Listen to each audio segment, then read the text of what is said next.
una vez más a edificar lo que Dios amó, que son ustedes, la amada. En todos estos años todavía no se había levantado un ministerio que llamara a la iglesia la amada, porque quien estaba supuesto a hacer eso era el mismo Jesucristo, hombre, que dice que él llamará a su amada. Así que la que no era amada, él la llamó amada, y esas son ustedes. Bien, hoy tenemos como siempre un tema bien interesante para compartir con ustedes. El tema es un poquito controversial porque dice: los muchos son los todos. Ahora, no todos son los muchos. Bueno, pero ya nos explicaremos mientras el tema se vaya desarrollando. Vamos a darle lectura a Mateo capítulo 26, en el verso 28. Arturito, si es posible que me pongas ese verso en pantalla lo más claro posible para darle lectura. Dice aquí: porque esto es mi sangre del nuevo pacto, que por muchos es derramada para remisión de los pecados. Yo hace muchos años pasé por este término, los muchos, pero me llamó la atención que la sangre de Jesucristo no fue derramada por todos los hombres de la tierra, sino que el término muchos me llamó mucho a mí la atención, porque estaba dando a entender que no todos los hombres que nacen tienen derecho a esta provisión. Pero en ese momento pensé que por ser Mateo, que era un hombre sin mucho conocimiento, sin un background bíblico, y como eso es un libro histórico y tantos libros, no solo fueron 4 lo que ellos llaman, el sistema llama evangelio, que no son evangelios, son 4 libros de historia: Mateo, Marcos, Lucas y Juan. Se escribieron muchos más, posiblemente algunos 20, 25 libros. Todo el que tuviera dinero para pagar un escriba y fuera vecino más o menos de José y María y hubiera escrito una historia sobre el personaje Jesús de Nazaret. Pero bueno, comencé a buscar y yo dije, bueno, Pablo siempre mencionaba a Isaías como uno de sus profetas favoritos. Entonces decidí buscar esa palabra muchos allá en Isaías. En Isaías 53 vamos a leer el verso 11 de Isaías 53. Dice: verá el fruto de la aflicción de su alma y quedará satisfecho. Por su conocimiento justificará mi siervo justo a muchos y llevará las iniquidades de ellos. En el verso 12 también dice, el final del verso 12: habiendo él llevado el pecado de muchos y orado por los transgresores. Bueno, ahora la palabra muchos comenzó a coger otro peso, porque ya no solo fue Mateo, sino que ahora un profeta como Isaías estuvo hablando del mismo tema. Y ahí entonces decidí buscar más versos del Antiguo Testamento para verificar este tema de los muchos. Ahora, mira lo que dice Daniel 9:27. Estamos hablando ahora del Viejo Testamento. Daniel 9:27 dice que mi siervo confirmará el pacto con muchos, no con todos. Y también en el capítulo 12 de Daniel, en el verso 10, dice: muchos serán limpios y emblanquecidos. Pero sigue la palabra muchos. Entonces comenzó eso a hacerse un tema de edificación, un tema que yo debía abrazar para fortalecer mi fe y entender el pacto de la incircuncisión, entender el propósito de Dios con 2 simientes que hay en la tierra. Por eso es que habla de muchos y no todos, y aun cuando dice todos está hablando de los muchos, pero seguimos desarrollando el tema. Luego me trasladé de nuevo a un libro histórico en Mateo capítulo 20 verso 28. Mira cómo dice este verso. Dice que él vino a dar su vida en rescate por muchos. O sea que eso ya era un tema muy claro. El rescate era para muchos, no para todos. Porque si se hubiera dispuesto a salvarlos a todos, los salvaba a todos. Pero habiendo dos simientes en esta tierra, Caín y Abel, tenía en memoria un ladrón bueno y uno malo. Aunque todos los ladrones son malos, pero como creyó le llamaron el ladrón bueno a través de la historia. Entonces también cuando dice oveja da a entender que hay lobos, y él dio su vida por las ovejas, que en este caso son los muchos. Ahora yendo no a Mateo pero al Nuevo Testamento. Ustedes saben que yo he dicho que el Nuevo Testamento comienza en Romanos, porque el pacto no cambia si no hay muerte del testador. Entonces cuando Cristo murió, entonces que comienza el nuevo pacto, y quien escribió más excelentemente de Jesucristo fue el perito arquitecto del apóstol Pablo. Los apóstoles no pudieron escribir nada porque en ese tiempo Jesucristo no era cristiano, él era judío y practicaba la ley de Moisés, por lo tanto no se podía hablar de cristianismo todavía. Pablo es el que trae a luz, a colación, toda la revelación del nuevo pacto. Ahora bien, Pablo dice en Hebreos capítulo 2 verso 10, Arturito, capítulo 2 verso 10, dice, habiendo de llevar muchos hijos a la gloria. Sigue Pablo con la palabra muchos. Y en Hebreos 9:28 lo confirma más aún. Dice que Cristo se ofreció una vez para llevar los pecados de muchos. Entonces ya el tema está confirmado. El tema ya de que Cristo murió por muchos y no por todos los hombres. Esto parece una blasfemia. Seguro. Todos los que están en el sistema piensan que esto es una blasfemia. ¿Cómo Cristo no va a morir por muchos? Seguro. Bueno, vamos a seguir leyendo porque necesitamos más evidencia bíblica. Por ejemplo, fíjate, yo dije que los todos y los muchos, que hay que entender esta palabra, porque si tú no entiendes la palabra todos en la boca de Pablo y muchos, te vas a confundir. Mira Romanos capítulo 5 versos 18 y 19. Mira cómo dice el verso. Dice, así que como por la transgresión de uno vino la condenación a todos los hombres. ¿A cuánto? Por uno vino la condenación a todos los hombres. Pero fíjate que todos está hablando ahí, que no son todos los hombres en sí, son todos los muchos. Dice, de la misma manera, porque la manera no puede cambiar, porque entonces nos salimos de la fe y entramos en apostasía. De la misma manera, por la justicia de uno, vino a todos los hombres la justificación de vida. Ahora, ¿cómo sabemos que ahí los todos son los muchos? Mira el verso 19. El verso 19 dice que por la transgresión de uno los muchos fueron constituidos pecadores. O sea que estos muchos son los todos del verso 18. ¿Me explico?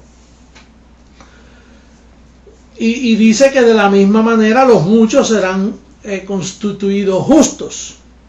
Ahora, ¿de dónde sale la confusión de que el Señor murió por todos los hombres? Porque si tú piensas que murió por todos los hombres, entonces tú también crees en el libre albedrío. Al creer en el libre albedrío te sales del pacto, te sales de la doctrina, no estás en sana doctrina como tú dices que has estado todos estos años. Porque fíjate, mira lo que dice primera carta de Juan, y quiero hacerte una observación. Cuando dice primera de Juan, es de Juan, porque Pablo nunca dijo primera carta de Pablo. Él decía carta de Pablo a Tesalónica, carta de Pablo a Gálatas, a los Efesios, a Colosenses, etcétera, a los Corintios.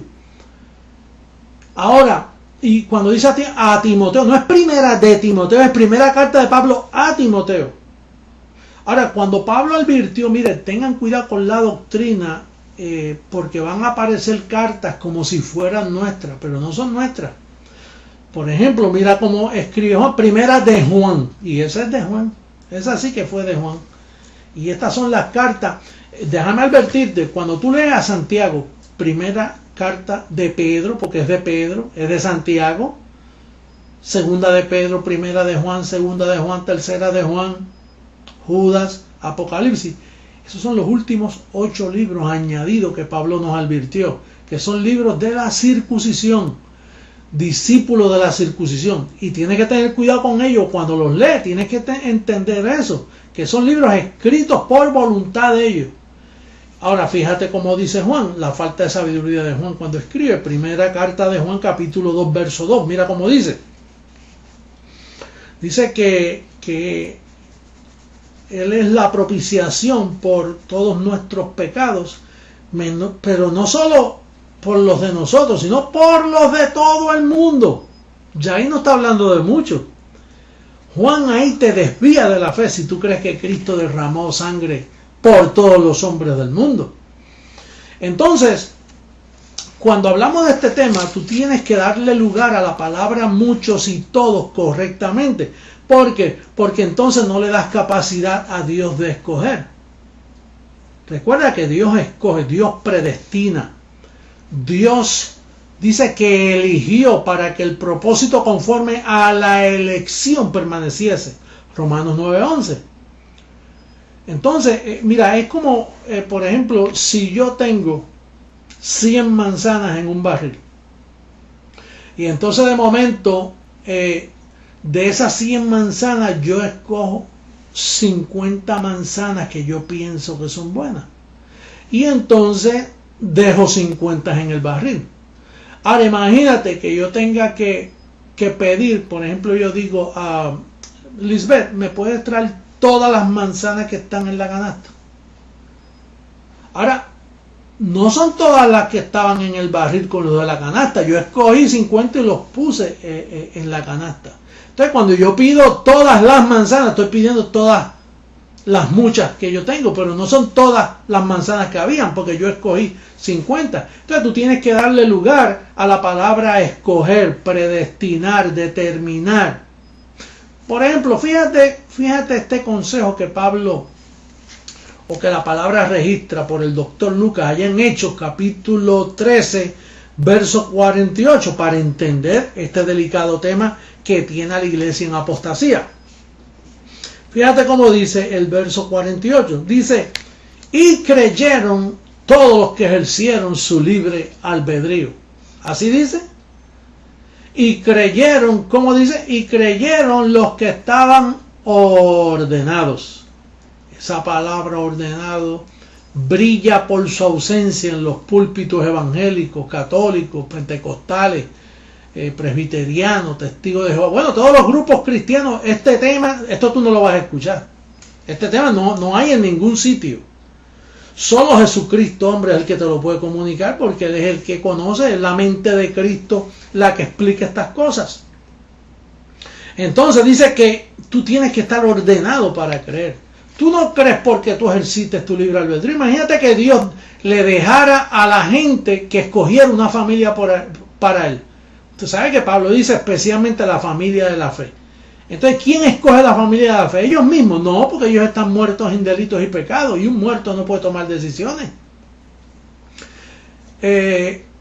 Por ejemplo, Romanos 3:10 dice que no hay uno bueno, no hay quien entienda, no hay quien busque a Dios. Entonces, si no hay ni uno bueno, ni hay quien entienda, ¿cómo va a salir la familia de la fe? Por la elección. Diga conmigo, la elección, por la ordenación. Dios predeterminó, Dios ordenó, Dios predestinó a todos sus hijos. ¿Tú tienes memoria cuando Cristo dice, yo doy mi vida por las ovejas? Esos son los muchos, las ovejas. Dice, mire, si yo tuviera 100 ovejas, y me quedara una fuera, yo voy hasta hallar esa oveja. yo voy hasta encontrar a esa oveja, porque Él tiene que salvarlas a todas las que ordenó y a todas las que conoció antes de la fundación del mundo. Por lo tanto, tú tienes memoria Juan 3:16. Mira, yo tengo una vez pasé yo por a la ciudad de Nueva York, allá en el Bronx, y vi una iglesia que se llamaba Juan 3:16. Yo dije, qué bonito nombre. Bueno, lo dije en aquel entonces, ahora no me interesa ese nombre para ninguna de mis congregaciones. Juan 3:16. Fíjate cómo dice Juan 3:16. Si Arturo me lo pone en pantalla, entonces yo lo voy a leer con Arturo. Y si yo lo leo mal, me corriges. Pero mira cómo dicen todos los evangélicos. Si tú le preguntas a cualquier evangélico, ¿qué dice Juan 3:16?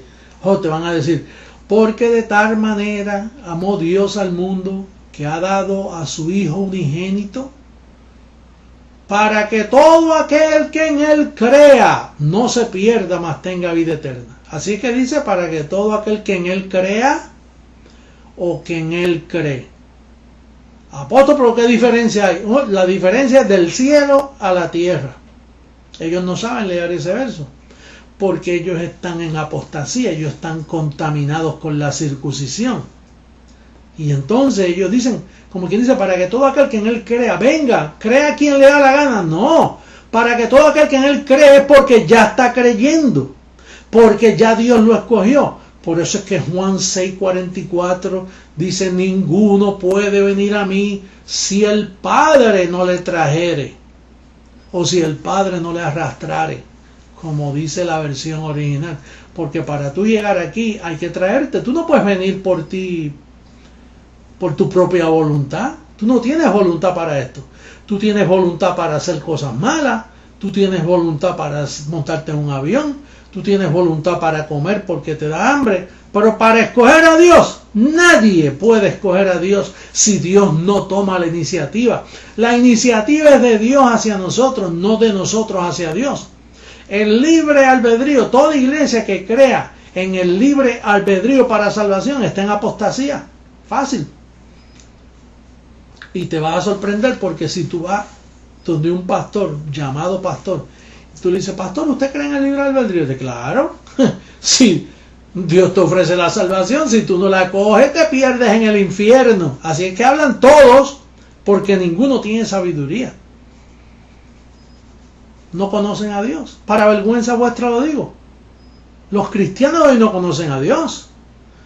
Si lo conocieran, entendieran estas cosas que yo te estoy hablando. Esto que yo estoy hablando aquí es vudú para ellos. Y ¿qué es esto? ¿Dónde estaba esto? ¿Cómo que Cristo murió por muchos?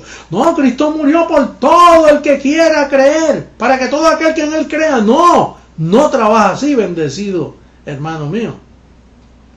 Trabaja conforme a el decreto de Dios, el previo conocimiento de Dios, que no solo te conoció y te ordenó, pero Él está tan seguro que tú vas a llegar. Dice que Él escribió tu nombre en el libro de la vida. Por eso allá en Lucas capítulo 10, creo que es el verso 20, cuando dijeron, mira Señor, en tu nombre echamos fuera demonios, porque allá se podía, ¿no? Cristo no había muerto y los demonios todavía estaban vivos o estaban en existencia. Dice, mira Señor, los demonios se nos sujetan en tu nombre. Dicen, pero no se regocijen de eso. Mejor ustedes se deben regocijar que sus nombres están escritos en el libro de la vida. Eso sí que es para regocijarse. No para sacar de fuera demonios, porque eventualmente cuando Cristo murió echó fuera a todos los demonios y ya no hay demonios que echar fuera. Entonces, mi bendecido amigo mío, el tema los muchos son los todos. Ahora lo puedes entender claramente. Dios escoge, y lo que Dios escoge, esos son todos. Esos son todos los muchos. Así que yo en esta ocasión comienzo a despedirme de ti para recomendarte que siempre estés atento a estos estudios, que los escribas, que puedas, para que tengas dominio de ellos y que puedas reflexionar sobre la palabra de la incircuncisión. Tú sabes que hay dos evangelios, no uno, menos cuatro. Son dos evangelios, uno falso y uno verdadero. Gálatas 2:7 dice que a Pedro se le dio el evangelio de la circuncisión que caducó hace 2000 años atrás. Y entonces Pablo dice que para nosotros los gentiles se nos dio un evangelio que se encuentra del libro de Romanos a Hebreos. Si fracasas en eso, no vas a estar en sana doctrina y caes en apostasía. El evangelio de la incircuncisión, Gálatas 2:7 dice que a Pablo se le encomendó el evangelio de la incircuncisión para nosotros los gentiles. Y cuando tú estudias los libros de Romanos a Hebreos, vas a ser feliz, vas a respirar profundamente, vas a tener paz, porque entonces vas a ver que Pablo, mira, Pablo ahí dice que Cristo no le envió a bautizar, el bautismo en agua ahí desaparece. Pablo dice que vuestra Pascua, que es Cristo, ya fue sacrificada, no tiene que estar tomando la Santa Cena, porque eso es un rudimento de la doctrina de Cristo, como dice Hebreos 6:1, que hay que dejar esos rudimentos. Y entonces vas a ver que el diablo fue destruido. Romanos 2:14 dice que el diablo fue destruido, ya no hay más diablo. Lo que hay es deseos engañosos. Efesios 4:22, los deseos engañosos que cabalgan en nuestro cuerpo físico, que son deseos engañosos, son mentiras, no les creas. Tienes que llevar cautivo esos pensamientos a la obediencia de Jesús para que tú sepas que tú estás bendecido con toda bendición, que tú eres más que vencedor, que nada te puede a ti separar del amor de Dios, que nadie te pueda arrebatar de sus manos, porque Él ya te tiene.